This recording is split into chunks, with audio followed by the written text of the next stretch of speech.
السلام علیکم ورحمۃ اللہ وبرکاتہ۔ اعوذ باللہ من الشیطان الرجیم، بسم اللہ الرحمن الرحیم۔ رب اشرح لی صدری ویسر لی امری واحلل عقدۃ من لسانی یفقہوا قولی رب زدنی علما اللہم فقہنا فی الدین۔ آج کا لیسن 242 سے 244 تک ہے۔ کذالک یبین اللہ، اسی طرح بیان کرتا ہے اللہ، لکم آیاتہ، تمہارے لیے اپنی آیات، لعلکم تعقلون، تاکہ تم عقل سے کام لو۔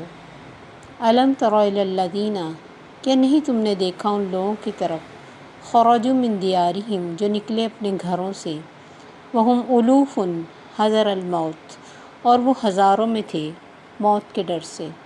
فقال، تو کہا، لہم اللہ، ان کو اللہ تعالیٰ نے، موتو، مر جاؤ تم، ثم احیاہم، پھر اس نے زندہ کیا ان کو۔ ان اللہ لذو فضل، بے شک اللہ فضل والا ہے، علی الناس، لوگوں پر، ولکن اکثر الناس، لیکن اکثر لوگ، لا یشکرون، نہیں شکر کرتے۔ وقاتلوا فی سبیل اللہ، اور لڑو اللہ کی راہ میں، واعلموا، اور جان لو، ان اللہ سمیع علیم، بے شک اللہ سننے والا، جاننے والا ہے۔ تو یہ پچھلے ٹاپک کی آخری آیت ہے جو ہمارا پہلی ہے آج۔ اللہ نے فرمایا کہ تمہارے لیے اللہ اپنی آیات بیان، تاکہ تم عقل سے کام لو، کیونکہ عقل کے بغیر اور سمجھ کے بغیر، دین کی سمجھ اور عقل نہ ہو تو انسان کسی بھی معاملے کو اچھے طریقے سے سالو نہیں کر سکتا۔ عقل دنیاوی، صرف عقل کافی نہیں۔ آپ دیکھیں دنیا میں انسان کتنا بھی پڑھا ہو، کوئی بھی اس طرح کا موقع آئے، طلاق کا، نکاح کا، فوت ہو جانے کا، دفنانے کا، نہلانے کا، ہر موقع پہ انسان کو دین کی ضرورت پڑتی، جب کہ وہ مسلمان ہو۔ مسلمان نہیں ہے تو پھر وہ اپنی مرضی سے کچھ بھی کر سکتا ہے، لیکن مسلمان کے لیے اللہ نے فرمایا تمہارے لیے میں نے سب کچھ بیان کیا تاکہ تم عقل سے کام لو، اور یہ عقل دین کی عقل ہونی چاہیے۔ پھر تمہیں سمجھ آئے گی کہ ہمیں کسی رشتے کو رکھنا کیسے اور چھوڑنا کیسے۔ الم تر الی الذین خرجوا من دیارہم، اب روایات میں، زیادہ تر روایات میں یہ ہے، یہ کچھ اسرائیلی لوگ تھے موسیٰ علیہ السلام کے فوت ہونے کے بعد کچھ ٹائم، تو انہوں نے اس وقت بھی مصیبت میں تھے، کیونکہ ایک جگہ جانے کا موسیٰ علیہ السلام نے حکم دیا تھا اور یہ نہیں گئے تھے، تو اللہ نے 40 سال کے لیے وہ علاقہ ہی ان کے اوپر مسلط کر دیا تھا کہ اسی میں گھومتے رہتے تھے، باہر نکل ہی نہیں سکے تھے۔ پھر اس کے بعد ان پر کچھ اچھے دور آئے، پھر برے، اور یہ ان کی حرکتوں کی وجہ سے، جیسے اللہ نے پورے قرآن میں جب بھی انبیاء کی قوموں کا ذکر کیا تو اللہ نے یہی فرمایا فَأَهْلَكْنَاهُمْ بِذُنُوبِهِمْ، ہم نے انہیں مارا ان کے گناہوں کی وجہ سے، جو برے عذاب آئے۔ ورنہ ہر انسان کو موت آتی ہے، لیکن اس طرح اجتماعی موت جب آتی ہے تو وہ انسان کے اپنے اعمال کی وجہ سے آتی ہے۔ تو اللہ فرماتے وہ نکلے اپنے گھروں سے، اور وہ ہزاروں تھے، الفن، 1000 ہوتا ہے، یا الف کی جمع ہے الوفن، وہ ہزاروں کی تعداد میں تھے، موت کے ڈر سے نکلے۔ کہتے ہیں کہ ان کے علاقے میں طاعون کی وبا پھیلی، اور یہ اس ڈر سے نکل آئے کہ ہم مر نہ جائیں۔ اور یہ اب جیسے کرونا وائرس میں یہ حدیث بڑی تیزی سے وائرل ہوئی تھی، جو کہ ہمیشہ سے تھی، اور ہم نے کبھی اتنا اس کا دھیان نہیں کیا تھا کہ نبی صلی اللہ علیہ وسلم نے حکم دیا ہوا تھا کہ جس جگہ وبا پھیلے وہاں سے لوگ باہر نہ آئیں اور باہر کے لوگ اندر نہ جائیں۔ اور طاعون کے بارے میں بھی آپ نے یہی حکم دیا تھا کہ کوئی اس علاقے کا انسان ہے وہ وہاں سے باہر نہ آئے۔ اس میں بڑی حکمت تھی کہ وہ جرمز لے کے آئے گا اور ادھر ادھر پھیلا دے گا، اور جو باہر سے جائے گا وہ بیمار پڑ جائے گا۔ تو یہاں بھی یہی ان کو حکم تھا، لیکن یہ اپنا علاقہ چھوڑ کے موت کے ڈر سے بھاگے۔ وقال لهم اللہ موتوا، تو اللہ نے ان سے کہا مر جاؤ تم، سب کو مار ڈالا۔ اور یہ اس طرح کسی وبا سے، طاعون سے مرنے والے کو شہید کہا گیا، اس طرح کسی وبائی امراض سے جو اس طرح اجتماعی طور پہ آئے اس میں مرنے والے کو شہید کا رتبہ دیا جاتا ہے۔ اور شہید کی بھی مختلف کیٹیگریز ہیں، کچھ وہ ہیں جو اللہ کے راستے میں جنگ لڑتے ہوئے شہید ہوتے، ظاہر ہے وہ اعلیٰ درجہ رکھتے ہیں، لیکن ان کو بھی درجے میں ہے، اگر انسان نیک ہے، فرائض پورے کرتا ہے۔ صرف وبا میں فوت ہونے سے ہی وہ اعلیٰ درجے میں نہیں پہنچ جائے گا، وہ اگر اپنے فرائض پورے کرتا ہے، نیک انسان ہے، تو پھر اس کی یہ موت شہید کی موت لکھی جائے گی، کیونکہ فرائض کے بغیر کوئی عمل بھی قابل قبول نہیں ہے، الا یہ کہ کسی نے توبہ کی اور ساتھ ہی اس کی موت آ گئی اور اس نے کبھی کوئی فرائض ادا نہیں کیے تھے تو اور بات ہے، پھر اللہ اس کی توبہ کو جانتے۔ تو اللہ نے ان سب کو مار ڈالا، اور وہاں سے کہتے ایک نبی کا گزر ہوا، شاید وہ تیسرے سپارے میں حضرت عزیر علیہ السلام کے بارے میں آتے کہ انہوں نے بھی ایک بستی سے گزرے تھے تو کہا تھا یا اللہ اس کو کیسے زندہ کرو گے، اور اللہ نے انہیں بھی مارا تھا۔ بہرحال یہ وہ بستی ہو یا کوئی اور، ان کو اللہ نے دوبارہ زندگی دی، حالانکہ مرنے کے بعد کوئی دوبارہ زندہ ہوتا نہیں، یہ دکھانے کے لیے کہ جس موت سے ڈر کے تم بھاگے تھے نا وہ کہیں بھی آ سکتی ہے۔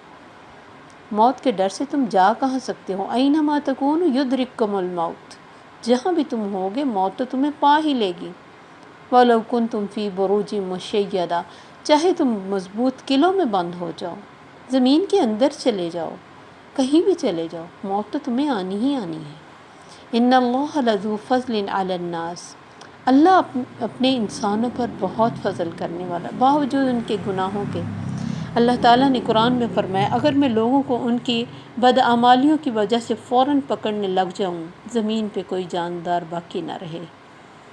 ان اللہ لذو فضل، اللہ بڑا فضل کرتا ہے، بہت ساری چیزوں کو ڈیلے کرتا رہتا ہے اور انسان کو ٹائم دیتا ہے کہ انسان لوٹ آئے، کبھی کسی طرح اس کو وارن کرتا ہے، کبھی کسی طرح، کبھی کسی تکلیف سے، انسان اس کی کوئی بھی لاجک بنا لے الگ بات ہے، لیکن اللہ انسان کو موڑ کے لانا چاہتے ہیں۔ اس نے بڑی محبت سے انسان کو بنایا، اشرف المخلوقات بنایا، اس نے انسان کو جہنم کے لیے نہیں بنایا۔ انسان اپنے سٹیپس کے ساتھ اپنے ایسے اسباب اختیار کرتا ہے جس سے وہ جہنم کے نزدیک ہو جاتا ہے۔ تو اللہ لوگوں پر فضل کرتے ہیں لیکن اکثر الناس لا یشکرون، اللہ فرماتے لوگوں کی میجورٹی شکر نہیں کرتی، اور شکر کی کمی ہمیں اپنی زندگی کے ہر لمحے میں نظر آتی۔ آپ یہ دیکھیں کہ پچھلے جو ماں باپ تھے انہوں نے اپنے بچوں کو کوئی بہت بڑی چیزیں نہیں دی تھی، بڑے بڑے گھر گاڑیاں نہیں دی تھی، کافی دیر جیسے پچھلے لوگوں کی بات ہے، بہت کھانے کو نہیں دیا تھا، بہت پہننے کو نہیں دیا تھا۔ جیسے ہم اپنا بچپن دیکھیں تو اتنی فیسلٹیز ہمیں نہیں ملی تھی جتنی آج کے بچے ہوش سنبھالتے ہی لے لیتے، لیکن ہم دیکھتے کہ ہمارے دلوں میں اپنے ماں باپ کا ادب، قدر اور محبت زیادہ تھی، ہم گلہ نہیں کرتے تھے، ہم چھوٹی سی باتوں سے خوش ہو جاتے تھے، کبھی مل جاتا تھا تب تو بہت ہی خوش ہوتے تھے، اور بہت دفعہ صرف ہمیں ورگلایا جاتا تھا اور ہم اس سے بھی خوش ہو جاتے تھے۔ اور آج کے بچے کو اب کچھ بھی دے دیں، کتنے گیجٹس ہیں ان کے پاس، کتنی سہولتیں ہیں، بہترین کھانے کو ہے، بہترین رہنے کو ہے، بہترین سواریاں ہیں، لیکن شکر نہیں ہے۔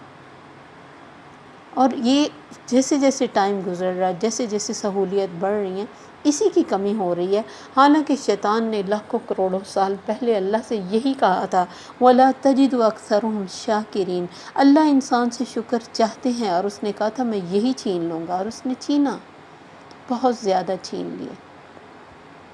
مجھے یاد ہے کہ ہم بچپن میں اپنی امی کو کسی کی فرینڈ کی کوئی چیز اچھی دیکھ کے کہتے ہمیں بھی لے دو، اور امی کہتی لے دیں گے، ہم اتنا جھوم جاتے، خوش ہو جاتے، حالانکہ اب سوچے تو کبھی وہ چیز ہمیں ملی نہیں ہوتی تھی۔ ان کے یس کہنے سے، ان کے حوصلہ دینے سے ہم اتنے خوش ہو جاتے تھے، اور آج بچے کے منہ سے جو نکل آئے ہم اس کو پورا بھی کر دیتے ہیں، اور میں سمجھتی ہوں یہ ہماری غلطی ہے۔ اس سے بچوں میں صبر نہیں آتا ہے، شکر نہیں آتا ہے۔ جب بھی بچے کو کوئی اچیومنٹ ملے، چاہے تعلیم میں، چاہے زندگی میں، اس کا ایک سال پورا ہو جس کو ہم سالگرہ کہتے ہیں، اس کا کیا بنتا ہے کہ اسے کہیں الحمدللہ جس نے یہ ایک سال کی زندگی تمہیں دی تھی، اور اس میں تم کچھ اگر اچھا نہیں کر سکے تو نیکسٹ ایئر میں اچھا کرنا۔ ہر موقع پر ہم بچے کو اللہ سے جوڑ سکتے ہیں، لیکن نہیں جوڑتے ہیں نا، ہم اور ہی طرف دھیان لگاتے، بچوں کو بس یہ احساس دلاتے تمہارا آج پیدائش کا دن ہے، جنم دن ہے، تمہاری برتھ ڈے ہے، اس کو پھر وہ سیلیبریٹ کرنے کے لیے زور کرتے ہیں۔ ہم کہتے ہیں اگر بچے کو یاد بھی کرانے، جیسے نبی صلی اللہ علیہ وسلم سوموار کا روزہ کیوں رکھتے تھے؟ میرے رب نے اس دن پیدا کیا، حالانکہ ان کی زندگی کوئی بہت مزے کی زندگی تو نہیں تھی کہ جس کا وہ شکر کرتے تھے، لیکن اللہ نے نبی بنایا، ان کو چن لیا، اور اس مشن کو ان کے اوپر سونپا، اور انہوں نے اس کو پورا کیا، اور اس کے لیے کتنا کچھ سہا، لیکن شاکرین میں رہے، عابدین میں رہے، اور بہترین انسان بن کے زندگی گزار کے دکھائی، بغیر سہولتوں کے خوش رہ کے دکھایا، بغیر بہت بڑی بڑی آسانیوں کے شکر کر کے دکھایا۔ شکر تو آپ نے ایک دفعہ روٹی پر سرکہ رکھا اور سرکے کے ساتھ روٹی کھا لی، کا سرکہ تو بہترین سالن ہے، کب کھائی ہم نے سرکے سے روٹی؟ تو یہ شکر جو ہے نا، یہ چیزوں سے نہیں آتا ہے، شکر احساس سے آتا ہے۔ جو بھی ہمارے پاس ہے، جو بھی، کوئی بھی انسان اس چیز سے خالی نہیں، اس کا اپنا جسم تو اس کے پاس ہے اور کچھ بھی نہیں ہے، کچھ بھی نہیں ہے، نہ کھانے کو، نہ پینے کو، نہ پہننے کو، نہ اوڑھنے کو، نہ رہنے کو، اس کا اپنا جسم ہے اس کے پاس۔ اس کا ہی شکر کرنے لگ جائے تو اس کی ختم نہیں ہوں گی اس کی تعریف ہے رب کی، جس نے اتنا کچھ دیا، اتنے سسٹم چلائے، اور ان سسٹموں کے اتنے مشکل سارے وہ سسٹم ہیں کہ اگر آپ سننے لگ جائیں تو اور اس کو سمجھنے لگ جائیں تو سمجھ نہ پائیں، انسان ایسی سائنس ہے۔ لیکن اللہ کی بات بہت سچی ہے، وَلَكِنَّ أَكْثَرَ النَّاسِ لَا يَشْكُرُونَ، اللہ کے فضل تو بڑے ہیں، تم فضلوں کو دیکھتے ہی نہیں، اس وجہ سے تم شکر بھی نہیں کر پاتے۔ اور شکر تو زندگی کا حسن ہے، جس کے اندر شکر آ گیا، جو شاکر بن گیا وہ میٹھا بھی ہو جائے گا شکر کی طرح، یہی الفاظ اس میں ہیں۔ اس کی اپنی زندگی میں سب سے پہلے سکون آئے گا، اس کے آس پاس رہنے والوں کو سکون آئے گا۔ اب دیکھیں، جب ہم بچوں کے لیے بہت کچھ کرتے ہیں، کسی کے لیے بھی، سسرال کے لیے کر لیں، ماں باپ کے لیے کر لیں، اور آگے سے کوئی تھینک یو نہ ہو، تو بے شک ہم اللہ کے لیے کرتے ہیں، اور کرنا بھی اللہ ہی کے لیے چاہیے گے، کیونکہ جب ہم کسی سے کچھ چاہتے ہیں تو ہم دکھ پاتے ہیں۔ کبھی آپ نے سنا ہو کہ آپ کے بچے آپ کو کہتے ہوں تھینک یو ماما، آپ نے آج تک میرے لیے اتنا کچھ کیا؟ وہ تب کہتے ہیں جب آپ ان کی کوئی خواہش پوری کرتے ہیں، ایک لمحے کے لیے شاید کہتے ہوں، لیکن ہمیشہ کا شکر، ہمیشہ کا شکر، ہمیشہ ہی جھکے ہوئے رہنا، ہمیشہ یہ احساس رہنا کہ میرے ساتھ میرے رب کا بڑا احسان ہے، میرے ماں باپ کے بڑے احسان ہیں مجھ پہ، کب ہوتا ہے؟ بہت کم۔ میں تو اپنے سامنے بہت کم ایسے بچے، بلکہ میں نے دیکھا جن کو زیادہ سہولتیں اور سکھ ملے ہوئے ہیں، ماں باپ کی محبتیں ملی ہوئی، وہ اتنے ہی ناشکر ہیں۔ بہت دکھ ہوتا ہے یہ دیکھ کے کہ وہ اپنی اتنی بڑی بڑی نعمتوں کو اپنی ناشکری کی وجہ سے ضائع کر رہے ہیں۔ اسی لیے وہ قاسم علی شاہ کہا کرتے ہیں کہ میں نے لوگوں کو قبروں پہ روتے دیکھا، اور جب زندگی میں وہ تھے تب تم نے انہیں کیوں نہیں ہنسایا، اسی لیے آج تمہیں رونا پڑ رہا ہے۔ شکر ہماری زندگی کی بہترین کوالٹی ہے، اور یہ دیکھیں کہ جسے کم ملے گا، کم کھائے گا، کم پہنے گا، اس کے اندر صبر بھی آئے گا اور شکر بھی آئے گا، کیونکہ جو چیز ہمیں محنت سے ملتی ہے نا، تکلیف کے بعد ملتی ہے یا پھر بہت مانگنے کے بعد ملتی ہے، اس کا پھر بھی ہمیں تھوڑا بہت احساس رہتا ہے، اور جو ہمیں آنکھ کھلتے مل جاتی، منہ سے نکالنے سے پہلے مل جاتی، اس کا ہمیں اتنا احساس بھی نہیں ہوتا اور شکر بھی نہیں آتا۔ تو جب بھی کبھی زندگی میں کوئی گلہ کرنے لگیں، اس سے پہلے 1 منٹ کے لیے خود کو کنٹرول کریں، دیکھیں اپنے آس پاس، خود کو دیکھیں، صبح شام کو دیکھیں، اپنے گھر کی چیزوں کو دیکھیں، اپنی زندگی کو دیکھیں، اپنے بچوں میں دیکھیں، آس پاس دیکھیں، اپنے سے کم تر لوگوں کو دیکھیں، انشاءاللہ شکر آئے گا۔ بہت کچھ وہ نظر آئے گا اگر ہم غور کریں تو، جو پہلے ہم نے دیکھا ہی نہیں، جس پہ کبھی غور ہی نہیں کیا۔ ایک ڈکار کھانے کے بعد اگر نہ آئے، ہماری زندگی مشکل ہو جاتی، جب تک وہ آ نہیں جاتا ہم ریلیکس نہیں ہو پاتے۔ ایک دفعہ صرف یورین نہ آئے، کیسے تکلیف میں آ جاتے ہیں ہم۔ یہ کتنی بڑی نعمتیں ہیں جن کو ہم نے کبھی احساس بھی نہیں کیا ہے۔